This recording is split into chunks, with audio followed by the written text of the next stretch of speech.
앵무새가 이렇게 말을 잘하고 훈련이 잘 되는 애라면은 사건을 조작할 수 있을 것 같거든요.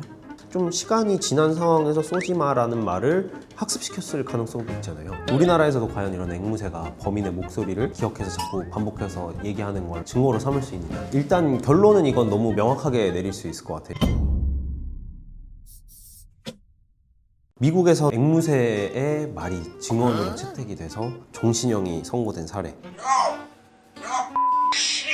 이거는 미국이라서 가능한 것 같거든요. 앵무새가 쏘지마라는 말을 했다고 해서 배심원단이 증거로 채택해서 범인이 잡혀서 종신형 선고됐다. 우리나라에서의 이런 국민참여재판에 온 배심원분들은 의견을 취합을 해서 재판부에다가 전달을 하면 재판부가 고려를 할 수는 있지만 여기에 구속되지 않아요. 이 의견에 반드시 따라서 뭔가를 해야 되는 게 아니거든요. 근데 미국 같은 경우에는 배심원단의 결정이 그대로 구속되도록 되어 있기 때문에 이거는 영미법과 대륙법계 차이에서 오는 괴리라고 생각이 되거든요. 영국에서도 앵무새 동영상이 증거로 제출돼서 유죄 선고가 난 사례 등이 있다고 합니다. 우리나라에서도 과연 이런 앵무새가 범인의 목소리를 기억해서 자꾸 반복해서 얘기하는 걸 증거로 삼을 수 있느냐. 일단 결론은 이건 너무 명확하게 내릴 수 있을 것 같아요. 이거는 안 돼요. 우리나라는 이제 증인적 격과 증언 능력에 대해서 이제 정하고 있거든요. 그래서 형사소송법 제 146조에서 법원은 법률에 규정이 없으면 누구든지 신문할 수 있다라고 하고 있어요. 그 지적 수준에 따라서 개별적이고 구체적으로 이런 증언 능력에 대해서 판단해야 된다고 법원에서 보고 있거든요.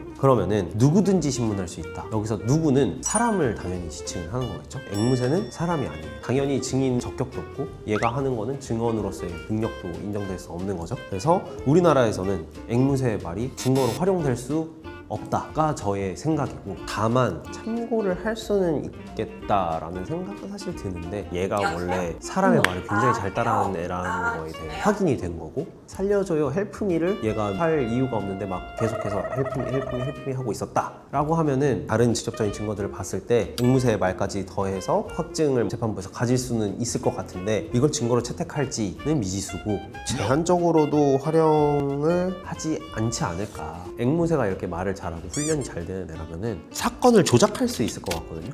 앵무새의 말 가지고 결정적인 증거로 활용할 수 있다라는 나쁜 마음을 가지면은 충분히 증거 조작이 가능하다고 생각이 들어요. 어떤 상황에서 결정적인 증거가 될 수 있다라고 판단을 하게 됐는지 모르겠는데, 좀 시간이 지난 상황에서 쏘지 마라는 말을 학습시켰을 가능성도 있잖아요. 그러니까 나쁜 경찰이 실적 올리려고 영상 조작해가지고 마치 현장에 도착했을 때부터 쏘지마를 하고 있었다, 그렇게 만들었다, 그렇게 해서 종신형이 선고됐다 하면 되게 억울한 거잖아요. 특히 우리나라 사람들 정서상으로는 인정할 수 없고 법조인들도 인정하지 않을 것 같아요. 되게 똑똑한 동물이라는 건 알지만 동물 때문에 사람의 인신이 구속되고 처분이 달라진다라는 거는 아직까지는 좀 인간이 받아들이기 어렵지 않을까라는 생각이 듭니다.